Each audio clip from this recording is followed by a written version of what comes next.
Medina Medina আশিক মুমিনের ঠিকানা। বলেন মদিনা মদিনা আশিক মুমিনের ঠিকানা। দিদার চেয়ে কাঁদো তোমরা, দিদার চেয়ে কাঁদো তোমরা, হও না পাগল দিওয়ানা। মদিনা মদিনা আশিক মুমিনের ঠিকানা। মদিনা মদিনা আশিক মুমিনের ঠিকানা। নবীর প্রিয় সাহাবী হযরত আবু বকর সিদ্দিক ভালোবেসে শুইল পাশে, ভালোবেসে শুইল পাশে, যাইয়া দেখো মদিনা।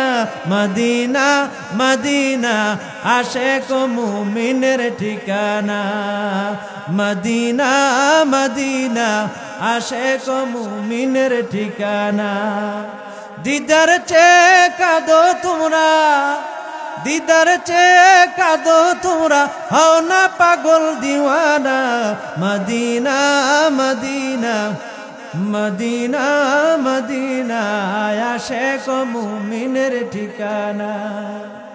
জালালউদ্দিন সুয়ুতি ৭৫ বার দেখলো নবীজি। আল্লাহু আকবার। এতবার দেখিয়াও নবী, এতবার দেখিয়াও নবী, তৃপ্তি তাহার হলো না। মদিনা মদিনা আশিক মুমিনের ঠিকানা। মদিনা মদিনা আশিক মুমিনের ঠিকানা। দিদার চেয়ে কাঁদো তোমরা, হও না পাগল দিওয়ানা। মদিনা মদিনা আশিক মুমিনের ঠিকানা। হযরত আশকুরনি রহমাতুল্লাহ আলাইহি বলেন, আরে আমার জীবনে এমন কোন সময় অতিবাহিত হয় নাই যখন চক্ষুটা বন্ধ করতাম তখন দেখতাম আমার নবী আমার সামনে হাজির হয়ে গেছে। হযরত ওমর বলেন, ও আশকুরনি, তুমি কেন নবীজিরে দেখার জন্য তার সামনে যাইতে পারো নাই? আশকুরনি বলে, ওমর শোনো, আমার বৃদ্ধা মা দুনিয়ার মধ্যে জীবিত ছিল, আমি আমার মায়ের খেদমত করতাম। আমি যখন আমার নবীজির দেখা দেওয়ার জন্য যাই রওনা করতাম, আমার মা বলতো, সন্তান তুমি যাইও না, আমার মনটা ভালো না, আমি মনে হয় আর বাঁচবো না। এরে আমি আমার মায়ের খেদমত করতাম, আমার মা আমার জন্য দোয়া করে গেছেন। আমার মা যখন মারা যায়, আমার মা আমার জন্য একটা রুটি এক গ্লাস পানি রেখে যায়। আমি আমার মায়ের জানাজা পড়াইয়া লাশটা কবরের মধ্যে রাখলাম। আমি ঘরের মধ্যে আসলাম, আমি আইসা আমার মায়ের রেখে যাওয়া একটা রুটিটা অর্ধেক কইরা অর্ধেক রুটি খাইলাম। সেহরি খাইলাম, রোজা রাখবো নিয়ত করলাম। আর আমার মায়ের রেখে যাওয়া এক গ্লাস পানির অর্ধেক খাইলাম। ওই অর্ধেক রুটি আর অর্ধেক পানি আমি ঢেকে রাখলাম, আগামী কালকে ইফতার করব নিয়ত করলাম। আল্লাহর কুদরত, আমি আশকুরনি যখন ইফতার করার জন্য রুটি আর পানির কাছে গেলাম, আমি দেখি রুটি অর্ধেক নাই। ইফতার করার আগে আগে রুটিটা পুরা হয়ে গেছে। হযরত কারি ইব্রাহিম রহমাতুল্লাহ আলাইকে একটা প্রশ্ন করা হলো, হুজুর, হেদায়েতের মালিক আল্লাহ কেন নবীর হাতে দেয় নাই কেন? কয়, ঘরের মূল্যবান জিনিসটা মালিক নিজের হাতে রাখে, অন্য কারো হাতে দেয় না। হেদায়েতটা একটা মূল্যবান জিনিস, এটা আল্লাহর হাতে রাখছে। আল্লাহ যাকে মন চায় তাকে দান করবেন। আর যেই ব্যক্তি হেদায়েত পাইবে ওই ব্যক্তিকে আল্লাহ খুশি হইয়া যে জান্নাত দান করবেন, ওই জান্নাতটা হবে 10 দুনিয়ার সমান। সুবহানাল্লাহর আওয়াজটা কি আসতে হবে না জোরে হবে? কারণ এই আপনার সুবহানাল্লাহর আওয়াজটা যত দূরে যাবে, গাছপালা তরুলতা সাক্ষী দিয়া আপনাকে আল্লাহ বেহেশতের জিম্মাদারি দিয়ে দেবেন। আল্লাহ তাআলা যে মানুষগুলো বানাইছেন, যে ফেরেশতা বানাইছেন, ইমামে আজম আবু হানিফা রাহমাতুল্লাহ আলাইহির কাছে এক প্রশ্ন করছে, তোমার আল্লাহর আগে কে ছিল? আর একটা প্রশ্ন করছে, আল্লাহ এখন কোথায় তাকাই আছে? আর একটা প্রশ্ন করছে আল্লাহ এখন কি করে। আর একটা প্রশ্ন করছে নবী যে মেরাজে গেছে 7 আসমান পার হইয়া কোন দরওয়াজা দিয়ে গেছে। এ প্রশ্ন সহজ না কঠিন? খুব কঠিন প্রশ্ন। আপনি কি উত্তর দিতে পারবেন এই প্রশ্নে? কি আল্লাহর আগে কে ছিল এই উত্তর দিতে পারবেন? আল্লাহ এখন বর্তমানে কি করে এটা আল্লাহ ছাড়া কেউ জানে। কিন্তু ইমামে আজম আবু হানিফা রহমাতুল্লাহ আলাইহি ওই সময় 11 বছর বয়স। কয় বছর? কিন্তু আল্লাহ এমনি ইলমে লাদুন্নি তাকে দান করেছিলেন। ইমামে আজম বলে, হে তুমি তো আল্লাহকে বিশ্বাস করো না, আমি আল্লাহকে বিশ্বাস করি বিদায় আমি আস্তিক, তুমি বিশ্বাস করো না। তুমি কি? তোমার কাছে একটা প্রশ্ন করি, যে প্রশ্নের জবাব দেয় সে বড় না যে প্রশ্ন করে সে বড়? বড় কে? কয় তাহলে আমি যেহেতু জবাব দেব, ওই চেয়ার আমার জন্য, তুমি প্রশ্ন করছো তোমার জন্য চেয়ার না, তুমি চেয়ার থেকে নামো, আমি চেয়ারে বসবো, তুমি নামায় বসবা, কারণ আমি জবাব দেব আমাকে আল্লাহ তোমার চেয়ে বড় বানাই দিস। সুবহানাল্লাহ, জোরে কইবেন না? ইমামে আজম আবু হানিফা বললেন, হে শোনো, এই মাত্র আমার আল্লাহ এই কাজটা করছে, তোমার মতো বেয়াদবকে চেয়ার থেকে নামাইয়া আমাকে চেয়ারে বসাই দিয়েছে। জবাব ঠিক আছে না? 2 নম্বর প্রশ্ন করছো আল্লাহ এখন কোন দিকে তাকাই আছে। একটা মোমবাতি নিয়ে ইমামে আজম মোমবাতিটা জ্বালাইয়া কয়, এখন মোমবাতির দিকে চারদিকে ঘোরো আর তাকাও, দেখো মোমবাতি কোন দিকে তাকাই আছে। বলে, আমি যেই দিক দিয়ে তাকাই আমি বুঝি মোমবাতিটা ওই দিক দিয়ে আমার দিকে তাকাই আছে। ইমামে আজম বললেন, আমার আল্লাহ এমন আল্লাহ যিনি সারা দুনিয়ার মধ্যে যত মাখলুকাত আছে সব মাখলুকাতের দিকে একসাথে তাকাইতে পারে, প্রত্যেক মাখলুক বুঝবে যে আল্লাহ আমার খবর রাখতে আছে। 3 নম্বরে প্রশ্ন করছো আল্লাহর আগে কে ছিল। হে তুমি কি 10 বার গণনা করতে পারো? গণনা করছে 1 থেকে 10 পর্যন্ত। ভাই তুমি আবার 10 থেকে 1 পর্যন্ত আসো, তো 10, 9, 8, 7, 6, 5, 4, 3, 2, 1 পর্যন্ত গোনার পরে কয় তারপরে কি? কয় তারপরে তো শূন্য। কয় শূন্যর পরে কি? কয় শূন্য। কয় তাই আল্লাহর আগেও আল্লাহ, তার আগেও আল্লাহ, যত প্রশ্ন করবা সব প্রশ্নের উত্তর হইল আল্লাহর আগে আল্লাহই ছিল, দুনিয়ার কোনো অস্তিত্ব ছিল না। কন্যা আল্লাহু আকবার। 3 নম্বর 4 নম্বরে প্রশ্ন করলা আসমানের কোন দরওয়াজা দিয়ে নবী মেরাজে গেছে।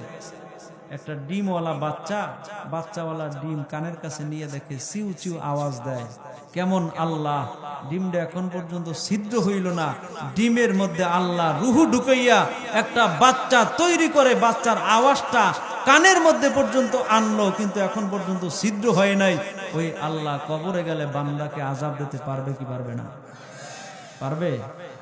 উনজুরলি তিলকা সাজারা, মানুষ একটু তাকিয়ে দেখো, আমি আল্লাহ তরমুজ গাছের লতাটা একেবারে চিকন বানাইয়া লতার মাথায় কত বড় তরমুজ দান করছেন কে?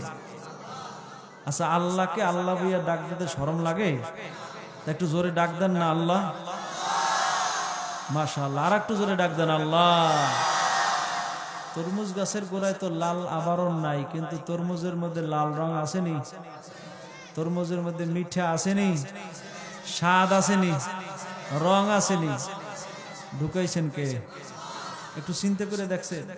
ইলিশ মাছ খাইলেন, লেঞ্জায় এক স্বাদ, পেটের মাঝে আর এক স্বাদ, পিঠে আর এক স্বাদ, ডিমে আর এক স্বাদ, মাথায় আর এক স্বাদ। সুবহানাল্লাহ বলেন। খেজুর গাছের গোড়া 100 ফুট নিচে গিয়েও আপনি রস পাইবেন না, কিন্তু মাথায় রস উড়াইল কে? ডাবনার কেলের গাছের গোড়ায় আপনি মাটি পাইবেন, পানি পাইবেন না, কিন্তু ডাব নারকেলের মধ্যে মনকে মন পানি দান করছেন কে? ওই আল্লাহ এখন নাই না, একটু বয়স বাড়িয়ে গেছে?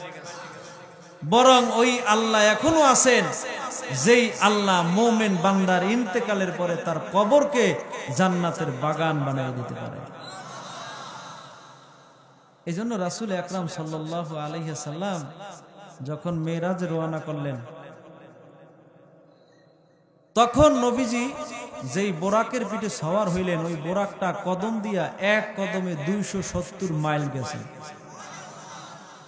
ঘুমে ধরছে মনে হয় আপনাকে, এই জন্য সুবহানাল্লাহর আওয়াজটা কম। সুবহানাল্লাহ জোরে কম।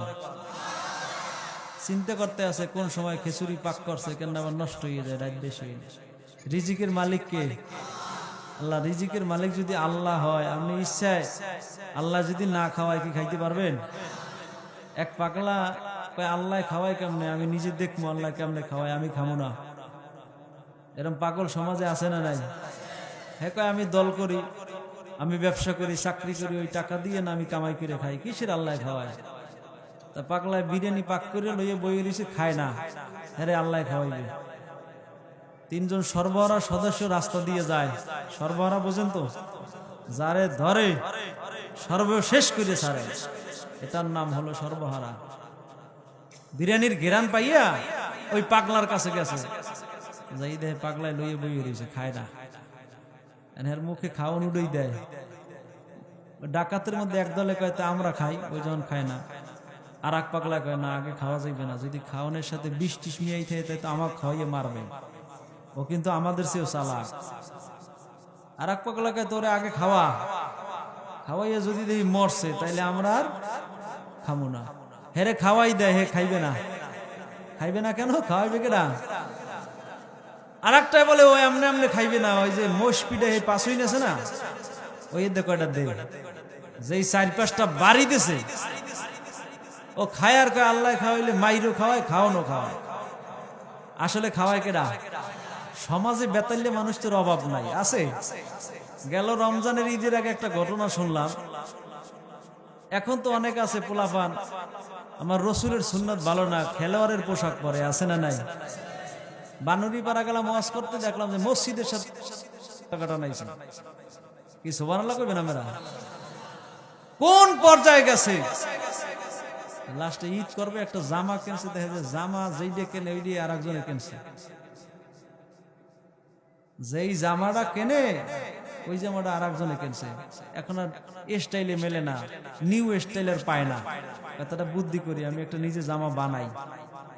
জামা বানাইয়া হে বুদন দেশে পিছনে জামা কয় মোটামুটি একটা স্টাইল হইলো কি হইছে। আচ্ছা জামার বুদম থাকে কোন দিকে? হ্যাঁ দেশে কোন দিকে? পিছনে বুদম দিয়ে মোটরসাইকেল লইয়ে বাইরেছে, মোটরসাইকেল চালাইবে। হঠাৎ মোটরসাইকেল হয়েছে অ্যাক্সিডেন্ট, ও যে পড়ছে খাদার মধ্যে। এখন তো বেউস মানুষ উড়েছে, উড়েই দেখে যে কল্লা একদিকে বুদম আর একদিকে। এরা মনে হচ্ছে মনে হয় কল্লা ঘুরে গেছে। আসলে কি কল্লা ঘটছে? কিন্তু কল্লা টান্নে সোজা করতে আছে, কিন্তু সোজা হয় না, কারণ ওর তো উষ্টাই। ওরে তো উষে আনতে হইলে কল্লা বুদমের সোজা করা লাগবে কি লাগবে না? কল্লা ধরে টানে সোজাই হয় না। লাস্টে আর উষাইছে, কয় চাচা আমার কল্লা ঠিক আছে। হাত বাড়া, তুই বুঝবি কি? তুই তো অ্যাক্সিডেন্ট হয়েছে। কল্লা ধরে টানে, কল্লার শব্দ হয়, ক্যাটক্যাট শব্দ হয়, কিন্তু কাম হইবে কি? কল্লা সোজাই হয় না। কি সোজা হয়? সহজ হয় না। আশরাফ আলী থানভী রহমাতুল্লাহ আলাই আর একটা ঘটনা বলছে, কি আমনে কষ্ট হইতে আছে? থানভী রহমাতুল্লাহ আলাই একটা ঘটনা বলছেন যে এক লোক আশরাফ আলী থানভীর কাছে কয়, হুজুর আমার একটু আপনি দোয়া দেন, আমার সাথে যেন জিন আসে। হুজুর কয় জিন আসলে ঝামেলা আছে, জিনের কাজের উপর রাখতে হয়, তুমি কি ওরে কাজ দিতে পারবা? কয় কোনো ঘটনাই না, আপনি দোয়া করেন। হুজুর বললেন সূরা জিন 70 বার পড়ো। তা লোকটা সূরা জিন 70 বার পড়ার পর জিন সাথে আসছে। জিনের কাজ ভালো না খারাপ সব আকাম। থানভী আর একটা গল্প বলছে, এক লোকের সাথে জিনের বন্ধুত্ব হয়ে গেছে। লোকটারে কয় চল, ঘুমের ঘরে কয় চল বাহিরে ঘুরিয়ে আসে। জিনে যাইয়ে নিয়ে ঘুরে টুরিয়া তাল গাছের গোড়ায় গিয়ে দুইজনে কথা কয়। তো ওর আবার প্রস্রাবে ধরে। ওই সময় ঘুমের ঘরে তাল গাছের গোড়ায় প্রস্রাব করে। আচ্ছা ঘুমের মধ্যে যদি কেউ তাল গাছের গোড়ায় প্রস্রাব করে, আর পড়বে কোথায়? সকালে উঠে দেখে যে পুরো গোলাপ জল দিয়া বিছনা ভিজিয়ে লাইছে। বউ কয় ঘটনা কি? তুমি প্রস্রাব করো আমার বিছানায়, কারণ কি? এত কোনোদিন দেখিনি।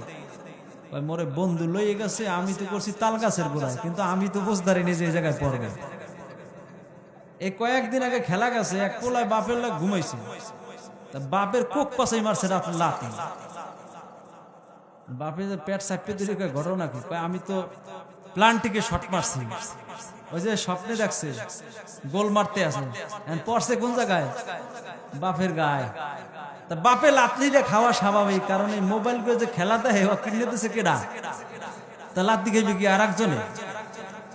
লাথি ঠিক আছে না নাই? তো জানে না বাপে পোলায় কি করতে আছে। যাই হোক, স্ত্রী বলতে আছে আজকে যদি জিন তোমার বন্ধু নেতে আসতে বলে তাইলে তুমি আর যাবা না। আচ্ছা তোর কথায় চলবো, কারণ জীবনে বোর কথা চলে না এরকম মানুষ খুব কম আছে না নাই? এক বাদশা, উনি শুনছে যে উজিরে কয় সবাই চলে বোর কথায়, বাদশা আমনের কথায় কেউ চলে না। তা বাদশায় পরীক্ষা করবে, হে যাইয়া রাজনৈতিক স্লোগান মাঠের মধ্যে সবাই নিয়া, ভাইয়েরা আমার, কালভার্ট দিলাম আমি, স্কুল দিলাম আমি, পোল দিলাম আমি, কিন্তু আমি শুনতে পারছি আপনারা সবাই নাকি চলেন বোর কথায়, যার যার আমার কথায় কেউ চলেন না। আজকে আমি প্রমাণ চাই আমার কথায় কে চলেন আর বোর কথায় কে চলেন। আমার কথায় যারা চলেন তারা ডান পাশে যান, আর বোর কথায় যারা চলবেন তারা কোন পাশে? বাম পাশে যান। সবাই গেছে ডান পাশে, বামে কেউ যায় না। মানে বাদশার কথা কেউ শোনে না, শোনে কার কথা? বোর কথা। একজনে যে বাদশার নাক বরাবর দাঁড়াই দিছে। বাদশা কয় তুই একদিকে যা, তো সোজা খারাই থেকে লাভ নাই। কয় না, আমার বউ কইছে বাদশার কথা যদি ডাইনিয়ার বায় যাও তাহলে ঠ্যাং পিটে ভেঙে গেলাম। এখন যেটা নাক বরাবর দাঁড়াই দিয়েছে এটা কি বোর পাগল কি পাগল না? এই পাগলাই তো বোর পাগল। ওই যে এই পাগলায় প্রস্রাব করছে বিছানায়, স্বপ্নের মধ্যে দেখে বন্ধু আইছে, জিন বন্ধু। এ বন্ধু চল। কয় না যাম না। কয় কে যাবি না? কয় না যাই, আমাকে নিতে হইলে তোর টাকা দেওয়া লাগবে। তোর কত লাগবে আমার সাথে চল। যাই ওই তাল গাছের গোড়ায় টাকার একটা বস্তা থুয়ে দিচ্ছে। ওই পারভেজরের 50 কেজি বস্তার মধ্যে ভরছে 70 কেজি। এনকা দোস্ত ওইটা ল মাথায়। বোর্দারে জিগায় স্বপ্নের মধ্যে লমু। বউকে বোঝো না লবা না লবা দেশে মাথায় 70 কেজির ওজন আছে না, ও তো 50 কেজি পারে। এখন আর সইতে পারে নাই ওজন, দেশে পায়খানা করে। আচ্ছা স্বপ্নের মধ্যে যদি পায়খানা করে, এই পায়খানা পড়ছে কই? বউ দেখে যে দুর্গন্ধে আর বসে থাকতে পারতেছে না। আগে তো ভালো হলে আগে করতে পড়ছাম, এখন কি করছে? টাইন নিয়ে উঠেছে। ঘটনা কি, তুমি যে পায়খানা করলা? সব তোর দোষ। এত বড় বস্তা আমি মাথায় লইতে পারবো না, তুই লইতে কইলি কে? থানবী রহমাতুল্লাহ আলাইহি বুঝাইছে, মিয়া দুনিয়াটা ওই রকমের, সম্পদ যত মাথায় লইবেন হাসরের ময়দানে তত কষ্ট আছে না নাই? তো সূরা জিন 70 বার পড়ার পরে জিন সাথে আসছে, ওই পাগলার সাথে আসছে। পরে জিনে কয় এই তোমার সাথে আসছি ভালো কথা, আমার কাজের উপর না রাখলে তোমার কল্লা টানিয়ে ছিটিয়ালাম। ও মা, আমারই তো মারতে চাই, এই জিন এনে লাভ হইলে কি? এখন জিনের যেই কাজ দেয় কয়েক সেকেন্ডের মধ্যে কাজ করিয়া আবার ওর কাছে কাজ দেবা না তোমারে মারমু। ও নিরুপায় হইয়া আবার আশরাফ আলী থানবীর কাছে গেছে। হুজুর, কোন জিন যে সাথে আনলাম, এখন তো আমারই মারতে চায়, এখন কি করবো? আমারে খালি বাঁচার উপায় দেন, আমারে খালি বাঁচার উপায় দেন। আমার জিন লাগবে না আর আমার কাজও লাগবে না, আগে আমি বাঁচলে হয়, ঠিক কিনা? যার মনে যা তার মনে তা, আছে না নাই? ওই পাঞ্জাব থেকে যখন বাংলাদেশে নতুন লোক আসছে, তা পাঞ্জাবে তো দাড়ি কামাইনের লোক নাই, সব লোকগুলো লম্বা চূড়া, বডি ফিটনেস, চেহারা সুন্দর, লম্বা দাড়ি, গোল পাঞ্জাবি গায়ে। তা বাংলাদেশে ঢাকায় এসে ডাক বাংলায় বইছে। হঠাৎ দেখে কি এক লোক কাঁঠাল লইয়ে যাইতেছে। পাঞ্জাব জিজ্ঞেস করে, বাঙালি কে আসি যায়? বাঙ্গাল জবাব মে কাতে হে ইসকো ফল হয়। মানে বাঙালির কাছে জিজ্ঞেস করে, বাঙালি এই জিনিসটা কি? পাঞ্জাবে কাঁঠাল নাই, কাঁঠাল আছে বাংলাদেশে। বাঙালি কয় এটা ফল, এটা একটা কাঁঠাল। পাঞ্জাব কয় কি করতা হো ইসকো কা, এটা দিয়ে কি করে? কয় ইসকো খাতি হে মুখ সে খাতি হে, এটা মুখ দিয়ে খায়।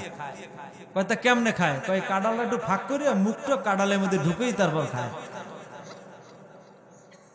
তা ও তো কাঁঠাল কোনো সময় খাইছে, মনে করছে খায় নাই তো, ভালো একটা ফল। ও কাঁঠালটা এখন যে ফাঁক করে পুরো কল্লা সহ কাঁঠালের মধ্যে ঢুকেই দিচ্ছে। বাঙালি আমি কাঁঠাল কেমনে খাবো? উল্টে বিলে মোরে কাঁঠালে খাইতে আছে। কষ এমন ভাবে লাগছে আমার বাইক করতে পারতেছে না, দাড়ি চুল সব সাদা হয়ে গেছে। এমনকি আমার কাঁড়াল খাওয়া লাগবে না, আগে আমি কষ ছুডম কেন, কাঁড়াল ওটা পরের চিন্তা। কয়টা গাছে তুলো আছে না, ওই তুলো লাগাই ঘষা দাও, এ কষে যদি তুলো লাগে ঝামেলা বাড়ে না কমে। করছে কি তুলো লাগাই ঘষা দিচ্ছে। এখন কইতেছে মোর কষ ছুডন লাগবে না, আগে কেমনে আমি তুলো ছুডম হিডে কর। এখন কইতেছে ম্যাচ দিয়ে খোঁচাই দিয়ে আগুন জ্বালাই দেবে। যে আগুন জ্বালাই দিয়েছে এখন তো দাউ দাউ করে পোড়া শুরু হয়ে গেছে, দাড়ি চুল পুরিয়ে পুরা নার রয়ে গেছে। এখন তো অবস্থা খুব খারাপ। পরের দিন মন খারাপ, চেয়ারে বইয়ে রয়েছে। হঠাৎ দেখে রাস্তা দিয়ে এক বেড়ায় যায়, মাথা নাড়ুরো দাড়ি কামানি গেল। তো ও মনে মনে ভাবে ওই বেড়ায় মনে হয় কাঁড়াল খাইতে গেল। এখন ডাক দেয় দিকে, জীবনে কাঁড়াল খাও নাই কোনোদিন? কয় আপনি একথা কোন কা? কয় তোর মতো কাঁড়াল খাইতে যাই আমার চুলও নাই দাড়িও নাই। এনয় কয় না দিস ইজ স্টাইল, এই যে চুল আর দাড়ি এটা আমার স্টাইল। কয় তুই কইছো স্টাইলে আর আমারে খাইছে কি দে কাঁড়ালে খাইছে। যার মনে যা লাভ দিয়ে ওড়ে তা। এনয় কইতেছে যে আমার জিন সরাই দাও। হানবী রহমাতুল্লাহ আলাইহি কয় তাহলে একটা কাজ করো, তুমি ওই জিনদের ডাককে কবা, এই যে ল্যাঙ্গুইটে বাজার আছে না, আছে না নাই, ওই বাজারে একটা কুত্তো শুয়ে রয়েছে, ওই কুত্তরা লেজটা টাইনে সোজা করতে পারবে জিনের। যখন সোজা হয়ে যাবে তখন আর ওর কোনো কাজ নাই, ও চললে যাবে। এখন কুত্তর লেজ কি টাইনে সোজা করা যায়? জিনে কয় আমার এটা কোনো ঘটনাই নাই, আর সময় লাগবে না আমার। জিনে যাইয়া কুত্তর লেজ ধরে টানছে করতে, যেই টাইনে ছাড়িয়ে দেয় লেজ কি হয়ে যায়, বাঁকা হয়ে যায়। লাস্টে করে খালি টানলে কাজ হইবে না, হাতে একটু সরিষার তেল লাগাইলে, সরিষার তেল লাগাইয়া আবার 3 ঘন্টা টানছে। লেজ ছাড়িয়ে দিলি সোজা বাঁকা হয়ে যায়। মেজাজ গেছে গরম হইয়া, কুত্তর একাই দিয়ে কল্লা ধরছে আর একাই দিয়ে লেজ ধরছে, জোরে টান মারছে, কুত্তর দেশে প্রস্তাব করছে, কষ্ট পাইছে তো। লাস্টে আবার টান দিছে, কুত্তর লেজ গেছে ছিঁড়ছে। এই সিরা লেজটা ধরিয়ে দেখে বেহা হয়ে গেছে, মেজাজ গরম হয়ে গেছে, লেজটা পাক্কা মারি হালাই তুই কয় তুই এটা খারাপ, তুই এমন কাম আমারে দেশ কেয়ামত কিন্তু টানলো সোজা হইবে না। সালাম দিয়ে যায় আর কয় আর জীবনে তোর দ্বারা এমন না গেলাম। তাহলে কিছু কিছু মানুষ আছে কুত্তর লেজ এক ওই বাঁকড়া হয়ে গেছে, আর জীবনে টানলে সোজা হবে না। বাঁকা মানুষ সমাজে আছে না নাই? আল্লাহ তাআলা আবার এদেরকে সোজা করার মেশিন রাখছে কি রাখে নাই? গুরুজ রাখছে, হাতিয়ার রাখছে, এদেরকে সোজা করা লাগবে। আবু জেহেল রে আল্লাহ নবী এত বয়ান দিছে, কিন্তু বেলালের বেশি বয়ান দেওয়া লাগে নাই। কিন্তু আবু জেহেলের কপালে হেদায়েত।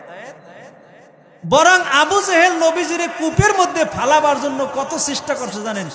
মাঠের মধ্যে কূপ কইরা উপরে ঘাস লাগাইয়া নেট দিয়ে রাখছে, নবীজিরে কূপের মধ্যে ফালাইবে। একদিন কয় ভাতিজা আগামীকালকে আমার বাসায় দুপুরে দাওয়াত, নবীজি তো আসছে দুপুরে দাওয়াত খাইতে। কিন্তু কূপ যে খনন করছে এটা তো আল্লাহ নবী টের পায় নাই। কিন্তু যখন কূপের মধ্যে পাউডার দেবে দেবে, ওই সময় আল্লাহ জিবরিলকে বলছে, জিবরিল যাও, যাইয়া আমার নবীজিকে জানাই দাও সেজন্য একটা কদমও নিচে না দেয়, পিছনে পিঠে চলে যায়। আবু জেহেল কয় ঘটনা কি? ওর কাছে বললো কে? তো কূপের মধ্যে পড়ছে, আমি এত কষ্ট করি, আমি মেহনত করি, এত কাজ করলাম, আজকে তাকে আমি ভালাইতে পারলাম না। যা, যখন কূপের মধ্যে পড়েই নাই আমি নিজে যাইয়া ধরে ফেলাম। আসলে আল্লাহ নবী কি আবু জেহেল ধরে ফালাইতে পারবে? আবু জেহেল নবীজিকে ধরার জন্য দেশে দৌড়, কিন্তু নিজে যে কূপ খনন করছে আর মনে নাই। ভুলাই দিয়েছে কে? জোরে বলেন। কারণ অপরাধী অপরাধ করবে, বিপদের সময় অপরাধী মূল কথা মনে রাখতে পারবে না। অপরাধীকে আল্লাহ সমাজের মধ্যে অপরাধী হিসাবে পরিচয় করাই দেবে, ঠিক কিনা বলেন? ইউসুফ নবীর 10 ভাই। কয় ভাই? বয়ান পরে করবো, খিচুড়ি হইতে একটু সময় লাগবে, আমরা কি কষ্ট হইবে? আগে একটু বুঝাইলে। 10 ভাই ইউসুফ নবীরে কূপের মধ্যে ফালাইয়া, ইউসুফ নবীর জামাটার মধ্যে রক্ত লাগাইয়া ইয়াকুব নবীর সামনে এসে কয়, বাবা আমার ভাইরে বাঘে খাইছে। আসলে কি বাঘে খাইছে? তাদের মাথায় এত বুদ্ধি, এত বুদ্ধি। একদিন রাস্তা দিয়ে 10 ভাই হাঁটতে যায়, একটাই কয়, বেড়া এই রাস্তা দিয়ে একটা গাভী গরু গেছে। আর এক পাগলা কয়, হয় গাভীর পেটে একটা 6 মাসের বাচ্চাও আছে। ওই দিন আবার এক বনি ইসরায়েলের লোকের গাবি গরু হারাই গেছে। আসলে ওরা আন্তাজে বলছে ওরা গাবি চুরি করে নাই।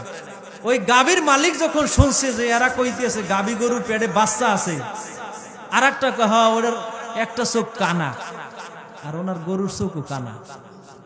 10 জনের ধরিয়া রয়ে গেছে বাদশার বাড়ি, ওরা গরু চুরি করছে। আসলে ইয়াকুব নবীর সন্তানরা কি চোর? হ্যাঁ, আবার ঘরের মধ্যে ভাত খাইতে বইছে। ভাত খাইতে বইয়া 10 ভাই কইতেছে এই যে বাদশাহ যার ঘরে আমরা খাইতেছি এনার জন্মে সমস্যা আছে। এখন বাদশাহ কয় এই তোমরা 4টে কাজ প্রতিমধ্যে করছো, তোমরা অপরাধী, নাইলে তোমরা বললা কেমনে? কয় কা?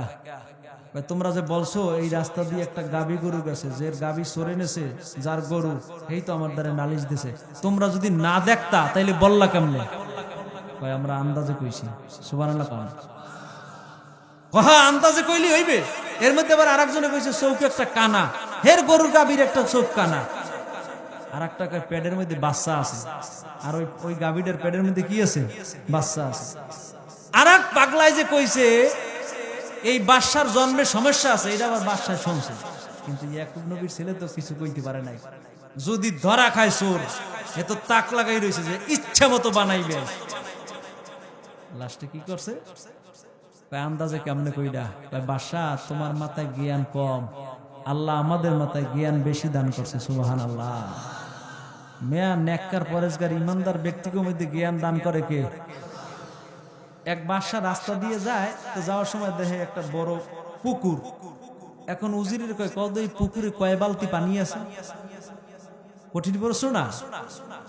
উজিরে কয় আগে একটা পুকুর কাটতে হইবে, বালতি কিনতে হইবে, মাপে মাপে ফালাইতে হইবে, এরপর দেখতে হইবে টাকা লাগবে 2 লাখ, এই পুকুরে কয়টা বালতি আছে। কিন্তু মাদ্রাসার একটু ছাত্র যখন রাস্তা দিয়ে যায়, বাদশায় জিজ্ঞেস করে পড়ো কোথায়? কয় মাদ্রাসা। কয় তাইলে আর তুমি কি জানবা? কয় তুমি কি যে প্রশ্ন করবা আমার কাছে করো, আমি জবাব দিয়ে দেবো। কয় প্রশ্নটা হইল এই কূপের মধ্যে কয় বালতি পানি আছে তুমি বলতে পারো? অবশ্যই পারবো। পারলে কি দেবা? কয় রাজত্বের অর্ধেক দিয়ে দেব। কয় বাদশা আমের মাথায় ঘিলু কম, কারণ আপনি আগে কইবেন না বালতিটা কত বড়। যদি কূপের মতো বালতি হয় তাইলে পানি আছে কয় বালতি? আর যদি কূপের অর্ধেক বালতি হয় তাইলে কয় বালতি আছে? এখন উজিরের আকুইরে রয়েছে, ওরে বাবা কি মেধা আল্লাহ দান করছে। বাদশায় কল পিছনে যে কথা কই, কোনো কথায় কাম হইবে না, রাজত্বের অর্ধেক দেওয়া লাগবে কি লাগবে না? এই এলেম দান করছেন কে? জোরে বলেন। আল্লাহ যাকে দান করে সে পায়। এখন ইউসুফ নবীর ছেলেরা বলেন যে আমরা এটা আন্দাজে বলছি। কিসে বলছে? বাদশা শোনেন, যেই গাবিটা এই রাস্তা দিয়ে গেছে এটা একটা গাবি গরু, এই জন্য বলছি কারণ ওটার পেটের মধ্যে বাচ্চা আছে।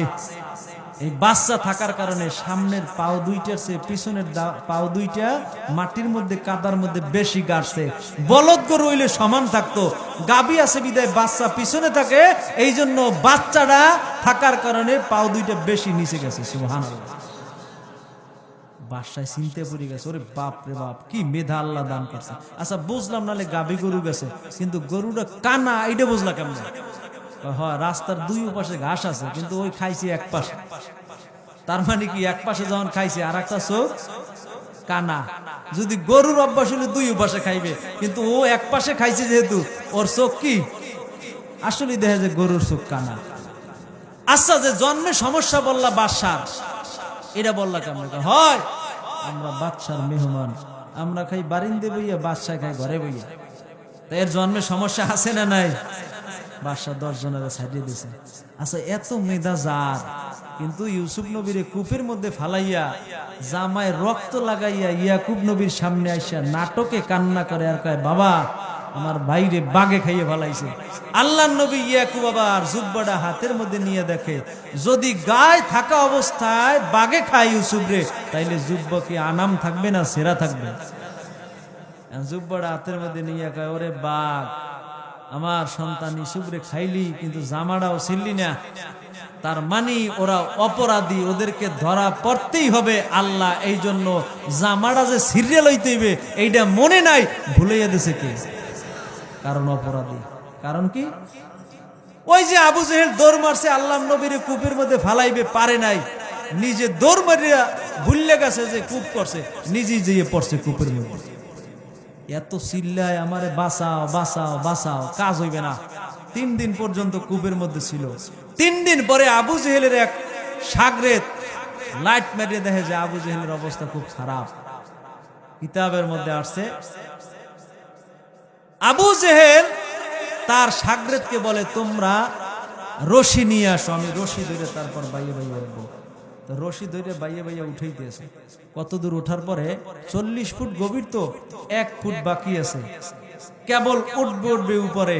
আল্লাহ জানাই দেয়, জিব্রাইল তাড়াতাড়ি একটা জান্নাত থেকে কেসি নিয়ে আবু জেহেলের রশিটা কাইটে দাও, ফুটবলের মতো ধাম করে নিচে পড়ে যাবে। পড়ছেও কিতাবে আছে, বারবার রশি নিয়ে আসে, রশি ধরে ওঠে, কিন্তু বারবার কাটতে পড়ে যায়। তখন আবু জেহেল বুঝতে পারছে, তোমরা কেউ পারবা না, যাও সরকারের দো আলম আমার ভাতিজা মুহাম্মদকে নিয়ে আসো, মুহাম্মদ ছাড়া এই গহীন অরণ্য থেকে আমারে কেউ উঠাইতে পারবে না। জোরে কোন আল্লাহু আকবার। আল্লাহ নবী উঠাইবে কি উঠাইবে না? ওয়ামা আরসালনাকা ইল্লা রাহমাতাল লিল আলামিন।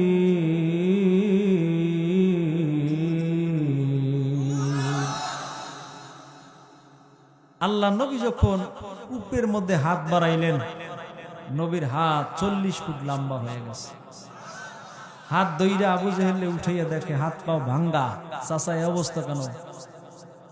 কইস না আমি কালেমা পড়বো, আমার হাত পা একটু জোড়া লাগাই দাও। আল্লাহ নবী মুখের লালা যখন আবু জেহেলের হাত পায়ে লাগাইতেছে, সাথে সাথে জোড়া লাগিয়ে গেছে। কিন্তু এই কপালটার মধ্যে হেদায়েত নাই। কি নাই? হেদায়েত নাই। যদি হেদায়েত থাকতো আবু জেহেল হেদায়েত পাইতো কি পাইতো না? কিন্তু হেদায়েত ছিল হযরত বেলালের কপালে। আফ্রিকার জঙ্গল থেকে যাইয়া বেলাল কালেমা পড়ে মুসলমান হয়ে গেছে। জোরে কোন সুবহানাল্লাহ। আমার নবী যখন বয়ান করেন, ফজরের নামাজের পরে নবী বয়ান শুরু করলেন। আল্লাহ নবী বয়ানের মধ্যে আবু বকর সিদ্দিক রাদিয়াল্লাহু আনহু সামনে বসা, আল্লাহ নবীর সামনে বসা। নবী আমার বয়ানের মধ্যে বললেন, ও আমার সাহাবীরা, এই মাত্র স্বয়ং আল্লাহ আমাদের এই কয়জন লোকের মধ্যে একজনকে সালাম জানাইছে। জোরে কানু সুবহানাল্লাহ। আল্লাহ নবী ডাক দিয়া বললেন, ওমর তুমি কি বলতে পারো আল্লাহ তাআলা কোন ব্যক্তিকে সালাম জানিয়েছেন? ওমর বললেন, নবী গো, আপনি ছাড়া আর কাউকে সালাম আল্লাহ জানায় নাই। নবী বললেন, ওমর শোনো, এই মাত্র আমার আবু বকরকে আল্লাহ সালাম জানাইছে। ওমরের মনটা বেজার হয়ে গেল। নবী আমার বললেন, ওমর তোমার মনটা বেজার করে কোনো লাভ নাই। আমি যখন মেরাজের মধ্যে জান্নাত দেখার জন্য গেলাম, ওই সময় দেখলাম আল্লাহ নিজের হাত দিয়া জান্নাতে একটা ঘর বানাইতেছেন। আমি বললাম, মালিক এই ঘর কার? আল্লাহ বললেন, এই ঘর হলো ওমরের ঘর। জোরে কোন সুবহানাল্লাহ। এখন ওমর খুশি না বেজার? ওমর খুশি হয়ে গেলেন। আল্লাহ নবী বললেন, ওমর তোমার ঘরের মধ্যে আমি ঢুকলাম না এই জন্য, কারণ তোমার ঘর আমি ঢুকতে পারি না। তুমি তো তোমার ঘরের সামনে ছিলা না, এই জন্য অনুমতি পাই নাই।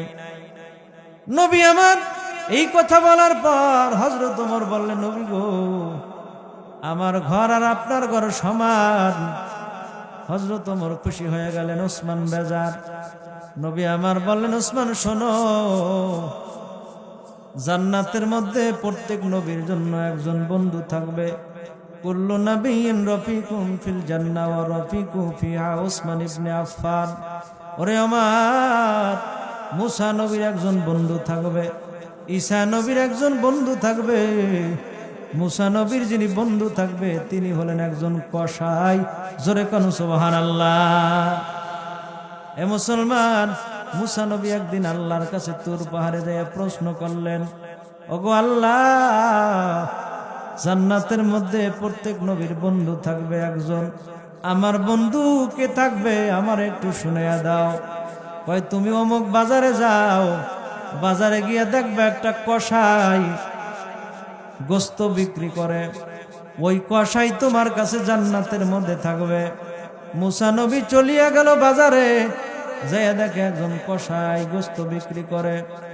সন্ধ্যা যখন হয়ে যায়, কসাই কিছু গোস্ত একটা পোটলার মধ্যে নিয়া বাড়ির দিকে রওনা করলেন। মুসা নবী বললেন, ও কসাই, আমি তোমার সাথে একটু মেহমান হতে চাই। তুমি কে? বলে, আমি একজন মুসাফির। কসাই বলে, সমস্যা নাই, তুমি আমার সাথে চলো, আমার সাথে মেহমান হইতে পারবা। কসাই চলিয়া গেল, মুসা নবীও চলিয়া গেল। কসাই সামনের রুমে তাকে থাকার জন্য জায়গা দিল। আল্লাহর নবী মুসা মনে মনে ভাবেন, ওই কসাইর এমন কি আমল, যে আমলের কারণে তিনি আমার সাথে জান্নাতে থাকবে। কিতাবের মধ্যে আছে, ওই কসাইর একজন বৃদ্ধা মা রাত্রিবেলা নামাজ পড়াইয়া ওই কসাই নিজে গোস্ত পাক করিয়া রুটি বানাইয়া মায়ের মুখে খাবার তুলিয়া দেয়। আর ওই মা কি যেন বিড়বির আওয়াজে মুসার কসাইয়ের জন্য দোয়া করতেছে। জোরে কন আল্লাহু আকবার। এ মুসলমান, সকালবেলা মুসা নবী দেখলেন ওই কসাইয়ের কোনো বড় আমল নাই, শুধু মায়ের খেদমত করেছে। সকালবেলা মুসা নবী ডাক দিয়া কয়, কসাই, তোমার মা কি যেন একটা তোমার জন্য দোয়া করেছে, আমার একটু দোয়াটা শোনাইয়া দাও। কসাই বলে, মুসাফির শোনো, আমি জানি আমার মায়ের দোয়া কবুল হবে না, তারপরও আমার মা আমার জন্য বারবার দোয়া করে। মুসা নবী বলে, কসাই কি দোয়া করে আমার শোনাও। আমার মা বারবার দোয়া করে, আল্লাহ, এই জামানার মধ্যে একজন কদর পয়গম্বর আছে, তার নাম হলো মুসা। আল্লাহ, আমার সন্তানরা আমার এত কষ্ট করে লালন পালন করে, সারাদিন বাজারে গোস্ত বিক্রি করিয়া সন্ধ্যাবেলা পাক করিয়া রাত্রে আমারে খাওয়ায়। আমি ওযু করব, আমার সন্তান আমার জন্য ওযুর পানি আগাইয়া দেয়। আয় আল্লাহ, তোমার কাছে আমার সন্তানের জন্য দোয়া করে গেলাম। আল্লাহ, তুমি আমার সন্তানটারে একটু মুসা নবীর সাথে সাক্ষাৎ করে দিও। নারায়ে তাকবীর। মুসা নবী কসাইরে জড়াইয়া দইরা কপালে চুমো দেয় আর গালে চুমো দেয়, আর করে, ভাই কসাই, আয়, তোর মায়ের দোয়া আল্লাহ কবুল করে নিয়েছেন। তোর মা যে দোয়া করেছে, আল্লাহ আমার সন্তানটারে মুসার সাথে দেখা করাইয়া দাও। আমি দুনিয়ার কোনো মুসাফির না, আমি তোমার মায়ের দোয়ার ফসল। আমি মুসা নবী আসছি রাত্রিবেলা তোমার ঘরে থাকার জন্য। ওরে ভাই, কোলাকুলি করিয়া নিলাম, অপেক্ষা করো, আল্লাহ জান্নাতের মধ্যে মায়ের দোয়ার বিনিময় তোমার সাথে আমার সাথে বন্ধুত্ব বানায় দিবে। মুসলমান, জোরে কোন সুবহানাল্লাহ।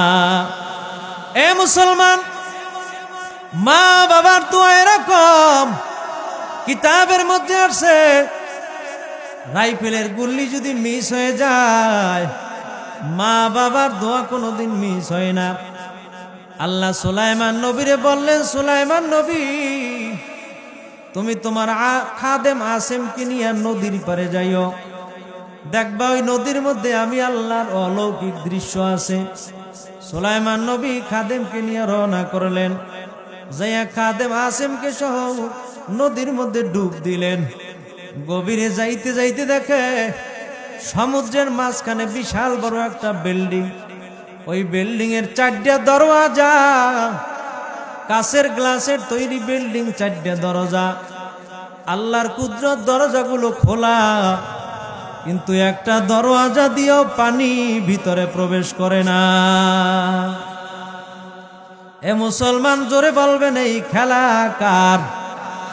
ওই আল্লাহরে দুই হাত জাগাইয়া জোরে ডাক দেন আল্লাহ। মুসলমান আরো জোরে ডাক দেন আল্লাহ। অন্তর খুলে ডাক দেন আল্লাহ। হাত জাগাইয়া ধইরা রাখেন আর জোরে জোরে বলেন আল্লাহ। তুমি মাওলা কুদরত ওয়ালা, অসীম তোমার বল। সাগর জলে পাথর বাসাও, মরা গাছে ফল। জোরে বলেন আল্লাহু আকবার। সুলাইমান নবী বিল্ডিং এর মধ্যে ঢুকে দেখে, বিল্ডিং এর মধ্যে একটা চেয়ার ফিট করা, চেয়ারের মধ্যে একজন আল্লাহর ওলি বসা। জোরে কোন সুবহানাল্লাহ।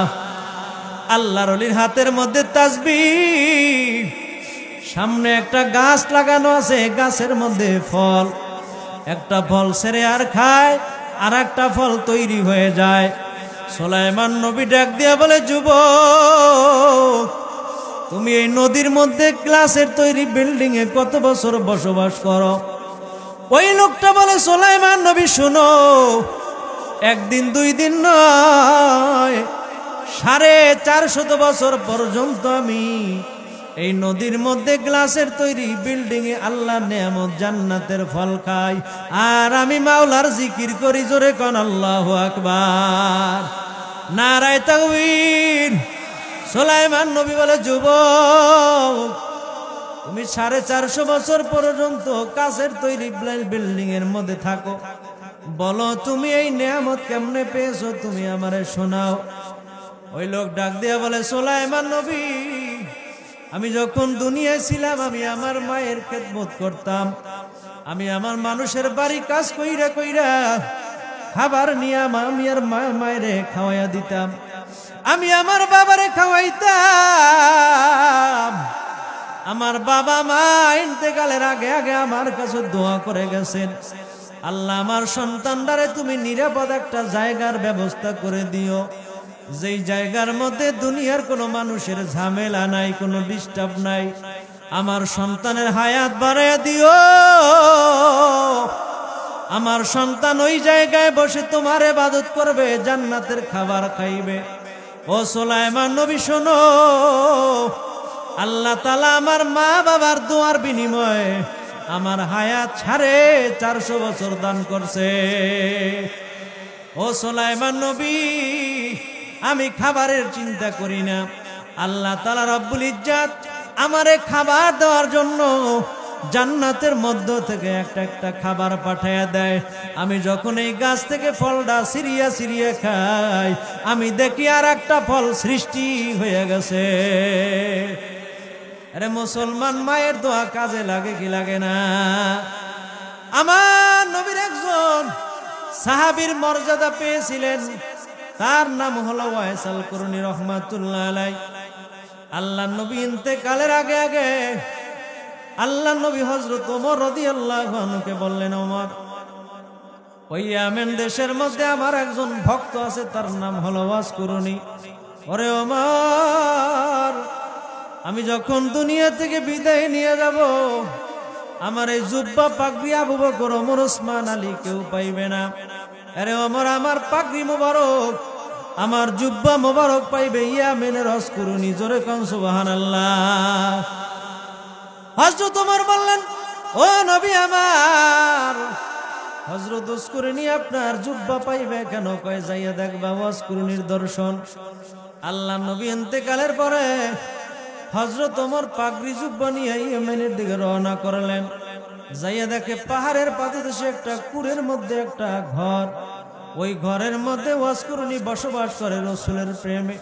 ওয়াইস কুরনির কাঁদতে কাঁদতে চক্ষু দুইটা বন্ধ হয়ে গেছে। হযরত ওমর বলেন, ওয়াইস আল কুরনি, আমরা আবু বকর, ওমর, ওসমান কেউ নবীর জুব্বা পাইলাম না, তুমি পাইলা কেন?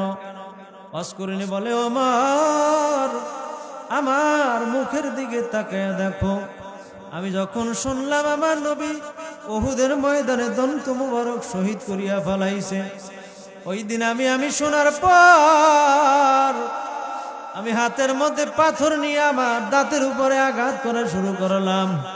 আমার নবীর দন্ত থাকবে না, আমি ওয়াইস কুরনির দন্ত রেখে কোনো লাভ হবে না।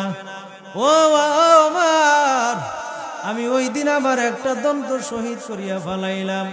মনে মনে ভাবলাম আমার নবীর কোন দন্তটা শহীদ হয়ে গেছে আমি জানি না। আমি আবার দ্বিতীয় দাঁতটা শহীদ করে ফলাইলাম। এরকমের করতে করতে আবার 32টা দাঁত ফলাইয়া দিলাম। জোরে কোন আল্লাহু আকবার। ওমর, তোমরা রাসূলের আশিক, আল্লাহ নবীর দেখার জন্য আল্লাহ নবীর সামনে থাকতা।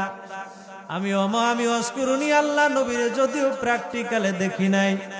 এ মুসলমান, এইটা শোনার পরে একটু সুবহানাল্লাহর আওয়াজটা জোরে দেবেন। এই জন্য হযরত অস্কুরুনি বলেন, আমি রাসূলের এমন পাগল, এমন আশিক, এমন কোন রাত নাই, এমন কোন দিন নাই যেই দিন আমার মায়া নবী স্বপ্ন যোগে আমি অস্কুরুনিরে দেখা দেয় না।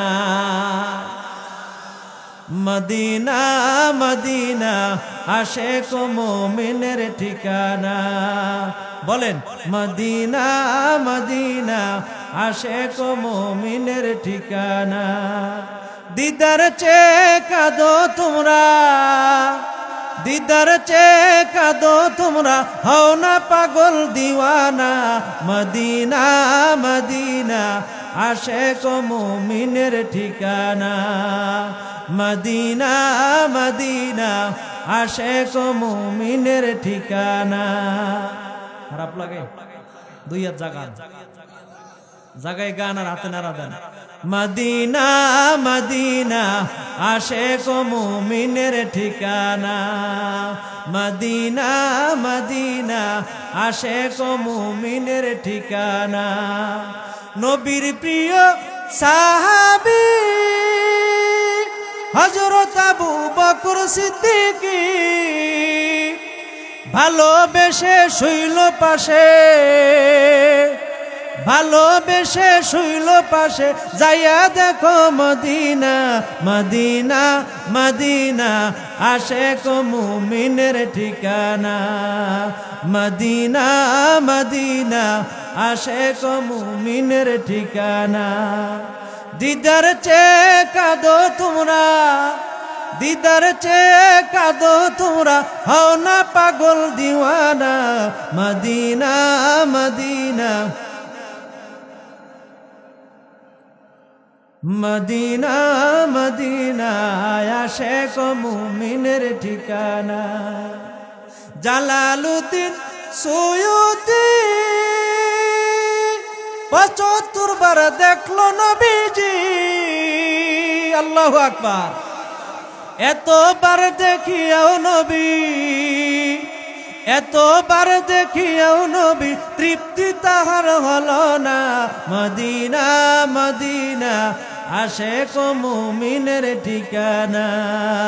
মদিনা মদিনা আশিক মুমিনের ঠিকানা। দিদার চেয়ে কাঁদো তোমরা, হও না পাগল দিওয়ানা। মদিনা মদিনা আশিক মুমিনের ঠিকানা। হযরত অস্কুরুনি রহমাতুল্লাহ আলাইহি বলেন, আরে ওমর, আমার জীবনে এমন কোন সময় অতিবাহিত হয় নাই যখন চক্ষুটা বন্ধ করতাম তখন দেখতাম আমার নবী আমার সামনে হাজির হয়ে গেছে। হযরত ওমর বলেন, ও অস্কুরুনি, তুমি কেন নবীজিরে দেখার জন্য তার সামনে যাইতে পারো নাই? অস্কুরুনি বলে, ওমর শোনো, আমার বৃদ্ধা মা দুনিয়ার মধ্যে জীবিত ছিল। আমি আমার মায়ের খেদমত করতাম। আমি যখন আমার নবীজির দেখা দেওয়ার জন্য যাই রওনা করতাম, আমার মা বলতো, সন্তান তুমি যাইও না, আমার মনটা ভালো না, আমি মনে হয় আর বাঁচবো না। এরে আমি আমার মায়ের খেদমত করতাম। আমার মা আমার জন্য দোয়া করে গেছেন। আমার মা যখন মারা যায়, আমার মা আমার জন্য একটা রুটি, এক গ্লাস পানি রেখে যায়। আমি আমার মায়ের জানাজা পড়াইয়া লাশটা কবরের মধ্যে রাখলাম। আমি ঘরের মধ্যে আসলাম। আমি আইসা আমার মায়ের রেখে যাওয়া একটা রুটিটা অর্ধেক কইরা অর্ধেক রুটি খাইলাম। সেহরি খাইলাম, রোজা রাখবো নিয়ত করলাম। আর আমার মায়ের রেখে যাওয়া এক গ্লাস পানির অর্ধেক খাইলাম। ওই অর্ধেক রুটি আর অর্ধেক পানি আমি ঢেকে রাখলাম। আগামী কালকে ইফতার করব নিয়ত করলাম। আল্লাহর কুদরত, আমি ওয়াজ করে যখন ইফতার করার জন্য রুটি আর পানির কাছে গেলাম, আমি দেখি রুটি অর্ধেক নাই। ইফতার করার আগে আগে রুটিটা পুরা হয়ে গেছে। নারায়ে তাকবীর। এ মুসলমান, আরো জোরে কর আল্লাহু আকবার। আলা ইয়ালামু মান খালাকা ওয়া হুয়াল লাতীফুল খাবীর।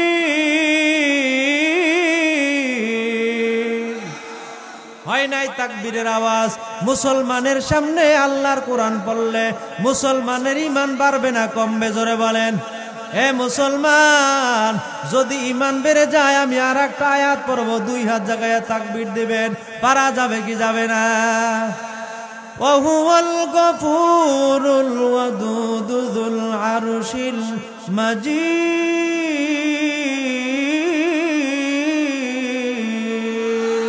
এবার হযরত ওয়াইসাল কুরনি রাহমাতুল্লাহ আলাইহি বলেন, ওমর শোনো, আমার মা আমার জন্য দোয়া করে গেছেন। মায়ের দোয়া আল্লাহ কবুল করবে কি করবে না?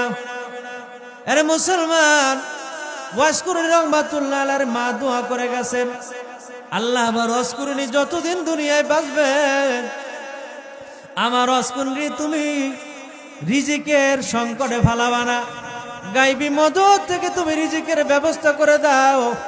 ওয়াইস কুরনি বলেন, ওমর, আমার মায়ের দোয়ার বিনিময় আমি একটা রুটি অর্ধেক করে করে খাইতাম, আবার যখন খাওয়ার জন্য রুটিটার কাছে যাইতাম দেখি আমার রুটি অর্ধেক নাই।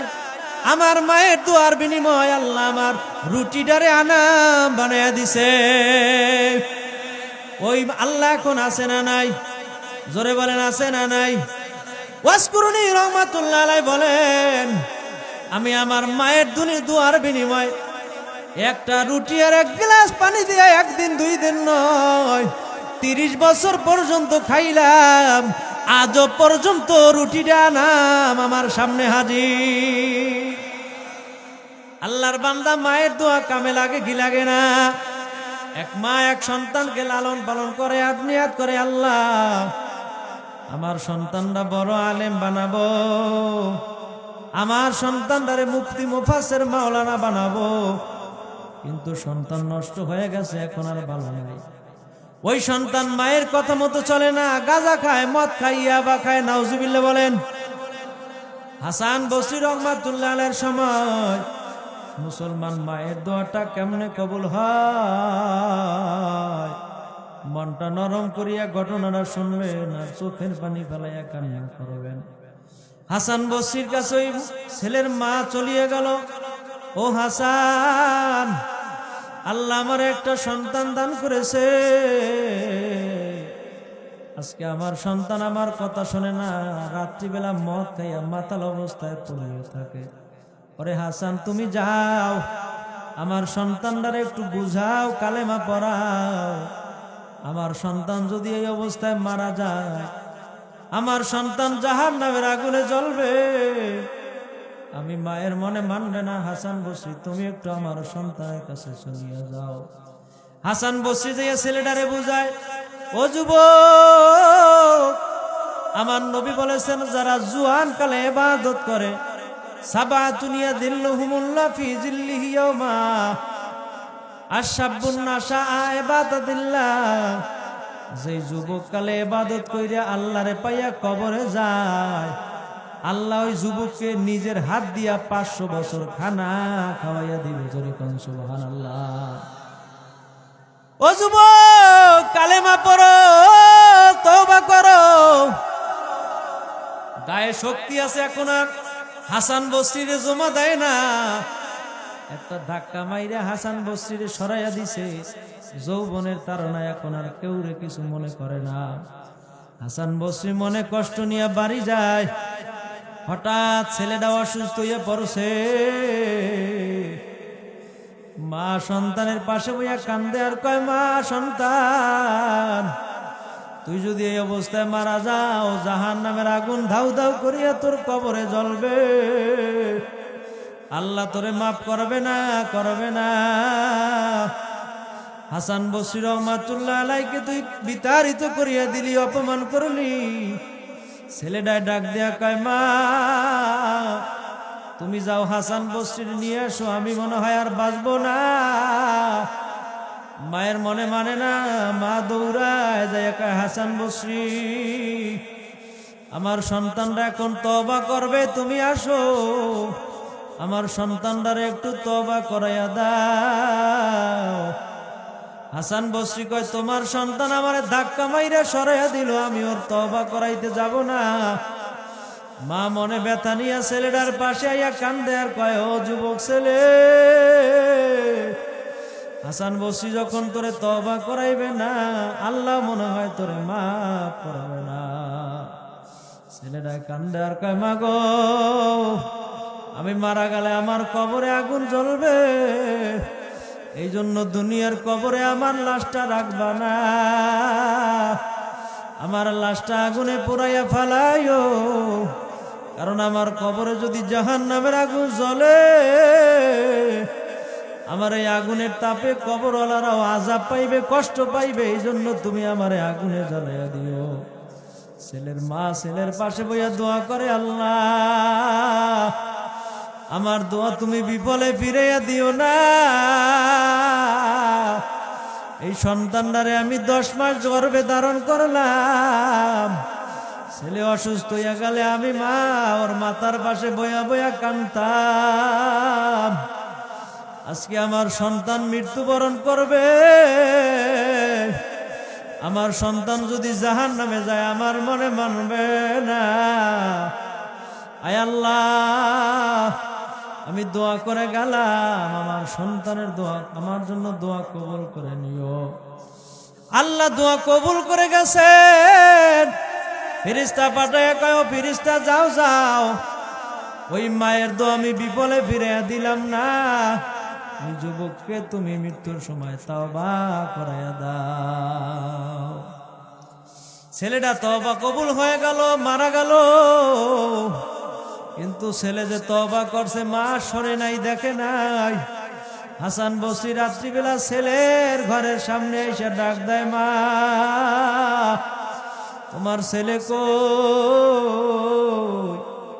মা কান্দে আর চোখের পানি ফলায় আর কয় হাসান বসরি এখন আইসা কোনো লাভ নাই, লাভ নাই, আমার আদরের দুলাল নয়নের মনি আর নাই, আমার সন্তান কিছুক্ষণ আগে দুনিয়া থেকে বিদায় নিয়ে গেছে। আরে হাসান বসরি এখন আইয়া কোনো লাভ নাই। হাসান বসরি ডাক দিয়া বলে, ও মা,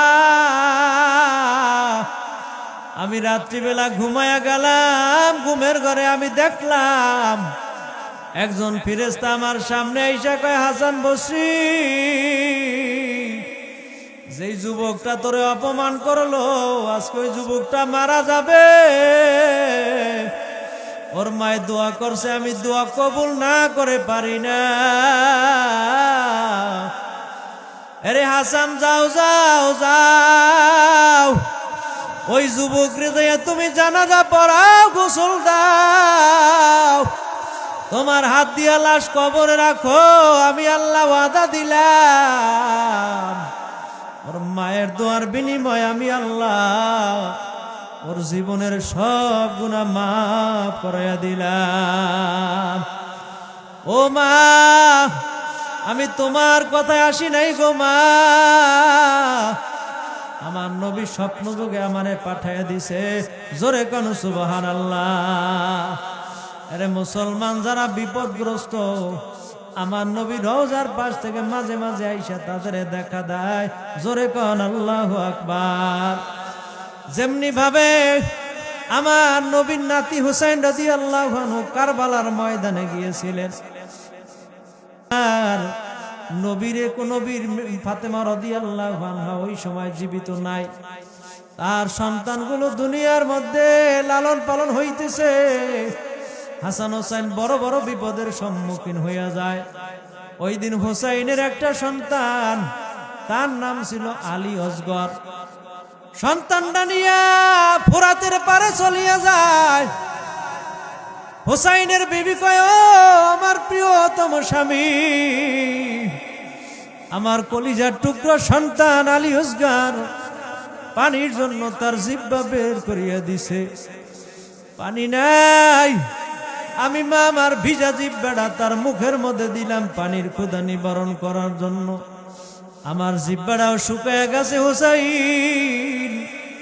আমার এই দুধের বাচ্চাটা জিদের সামনে সীমারের সামনে নিয়ে ফোরাতের পারে ধরবা। আমার মনের বিশ্বাস আমার এই দুধের বাচ্চাটার জন্য মনে হয় ফোরাতের পাড্ডা ছাড়িয়া দিবে একটু পানির জন্য।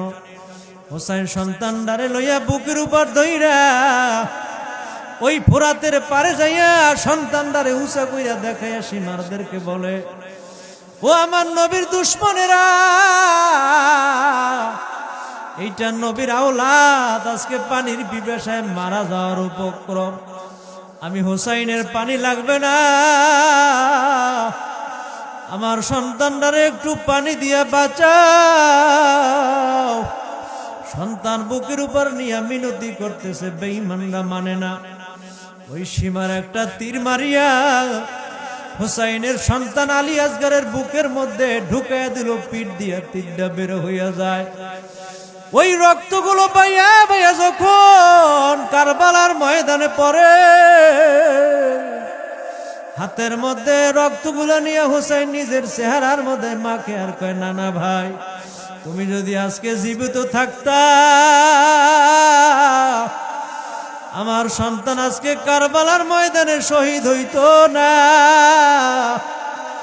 ও নানা ভাই, আমার সন্তানের রক্ত আমার গায়ে মেখে নিলাম, হাসরের ময়দান আমি রক্ত মাখা অবস্থায় উঠবো। আল্লাহর বান্দারা জোরে চিল্লাইয়া বলেন আল্লাহু আকবার। হোসাইন রাদিয়াল্লাহু আনহু ওই সন্তানদারে কোলের মধ্যে লইয়া তার বিবির কাছে চলিয়ে গেল। বিবি ডাক দিয়া কয়, স্বামী, আমার সন্তান পানি পার করছে কিনা, আমার সন্তানের পিপাসা মিটছে কিনা। হোসাইন চোখের পানি ফালার কয়, বিবি, ওই সন্তান আর জীবনে পানি চাইবে না। সন্তান এমন পানি পান করেছে, ও আল্লাহর জান্নাতের মেহমান হয়ে গেছে। মা একটা চিৎকার মারিয়ে গে, স্বামী, আমার দুধের বাচ্চাটারও কি বেঈমানরা করেছে। হোসাইন রাদিয়াল্লাহু আনহু দেখলেন ওই কাফেলার মধ্যে 70 জন সাহাবী পানি না খাইয়া মারা যাওয়ার উপক্রম হয়ে গেল। হোসাইন কয়, আমার সন্তান হারাইলাম, আমার সাহাবায়ে কেরামদেরকে হারাইতে পারবো না। সাহাবায়ে কেরামের পানির জন্য আল্লাহ নবী নাতি হোসাইন আবার গেল পানি আনার জন্য। হঠাৎ করে সীমার আইসা নবীর সাহাবী হোসাইনের ঘোড়ার উপর এমন ভাবে চাবুক মারল, ঘোড়াটা পড়িয়া গেল। হোসাইনের মাথাটা নিচের দিকে পড়িয়া যায়। একটা তরবারি দিয়া নবীর দৌহিত্র নবীর নাতি হোসাইনের কল্লার উপরে বেঈমানরা আঘাত করে। আল্লাহ নবীর নাতি হোসাইন শহীদ হইয়া যায়। ওই দিন আমার নবী রহমতে আলম নবীর রওজা ভাঙ্গিয়া রওজা থেকে উঠা কবরের পাশে হাঁটে। ইবনে আব্বাস বলেন, আমি স্বপ্নের মধ্যে দেখি আমার নবী রওজার পাশে হাঁটে, আর বলে, আমার হোসাইন দুনিয়ায় নাই, আমার হোসাইন রে শাহাদাত বরণ করানো হয়েছে। আব্বাস বলে, আমি সকালে গেলাম রসুলের রওজা জিয়ারত করার জন্য। আমি যে দেখি আল্লাহ নবী রওজা থেকে উঠা তার রওজার পাশে যে হেঁটেছেন, আল্লাহ নবীর পায়ের কদমের দাগ ওই বালুর উপরে পড়ে আছে। জোরে কন আল্লাহু আকবার। দিও দেখা মরণ কালে হে প্রিয় নবী, বলেন, দিও দেখা মরণ কালে হে প্রিয় নবী। অন্তর আমার হবে শীতল দেখে তোমারি ছবি, দিও দেখা মরণ কালে হে প্রিয় নবী। মুসলমান নবীর মায়া আপনার আমার অন্তরে আছে না নাই? জোরে ডাক দেন ইয়া রাসূলুল্লাহ, অন্তর খুলে ডাক দেন ইয়া রাসূলুল্লাহ। তোমায় আমি ভালোবাসি ও গো নবীজি,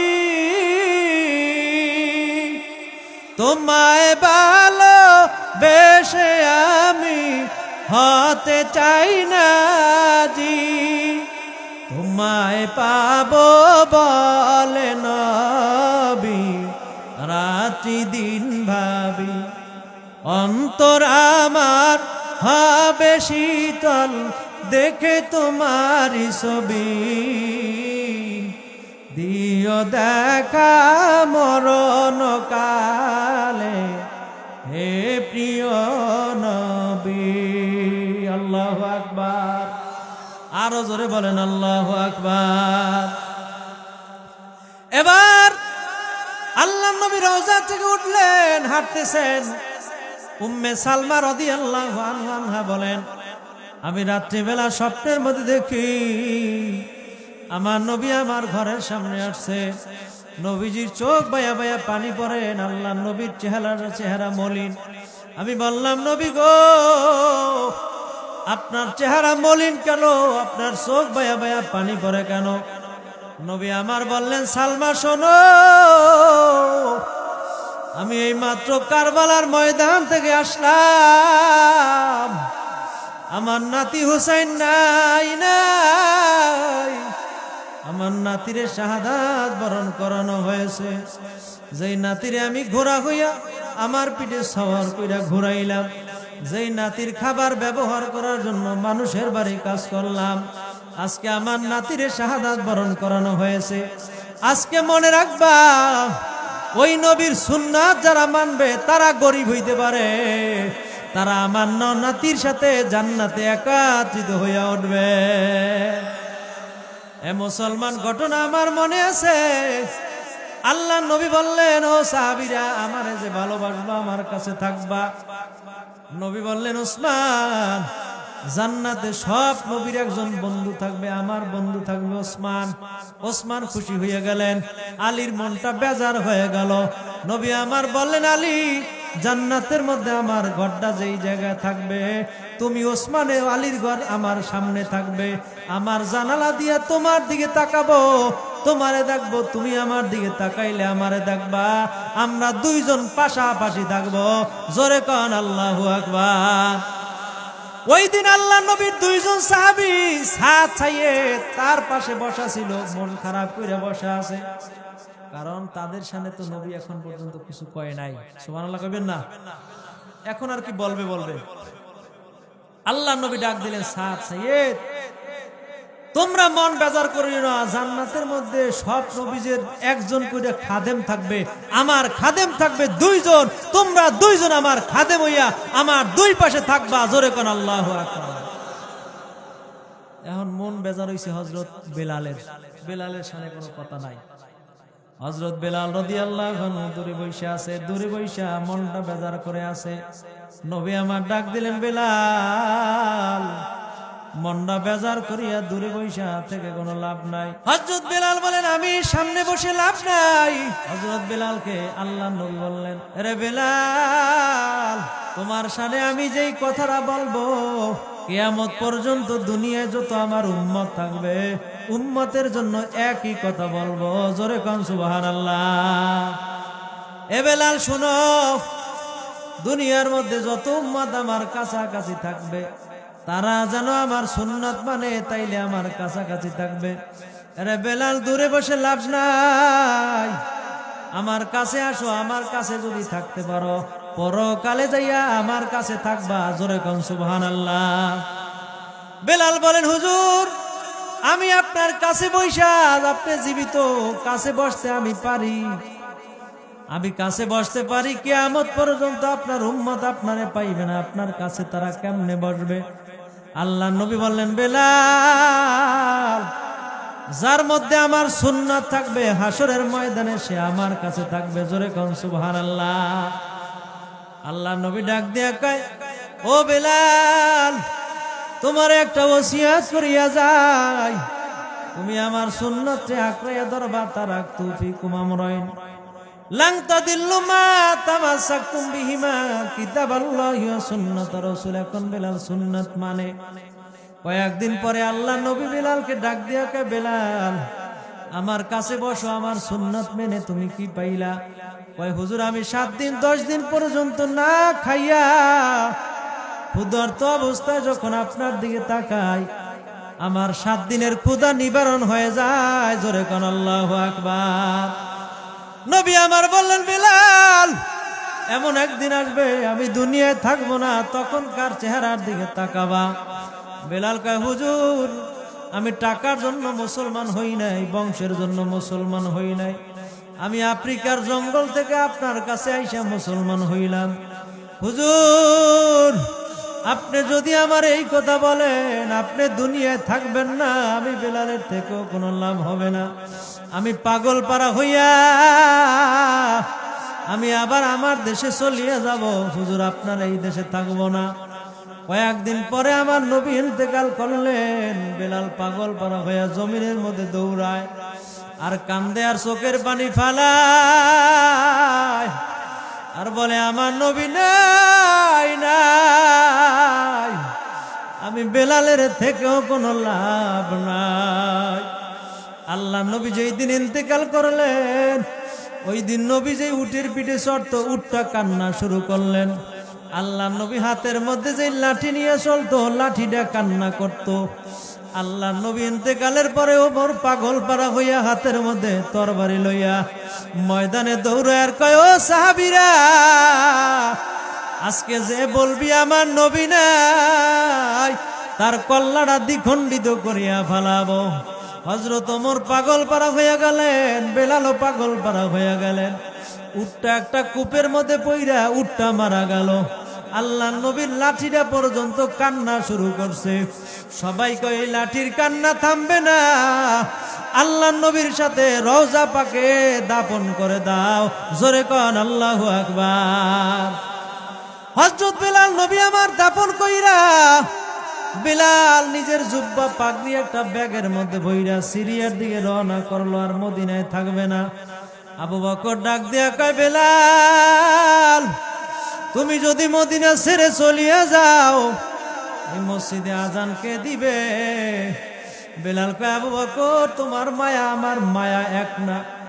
ওরে আবু বকর আমি আমার নবীজিরে ভালোবাসলাম, আফ্রিকার জঙ্গল থেকে এসে কালেমা পড়লাম, আমি আমার নবীর জুতা আগায়া দিতাম, আল্লাহ নবীর জায়নামাজ বিছায়া দিতাম। আজকে আমার নবী দুনিয়ায় নাই, আমি আজান দিলে কে নামাজ পড়াবে?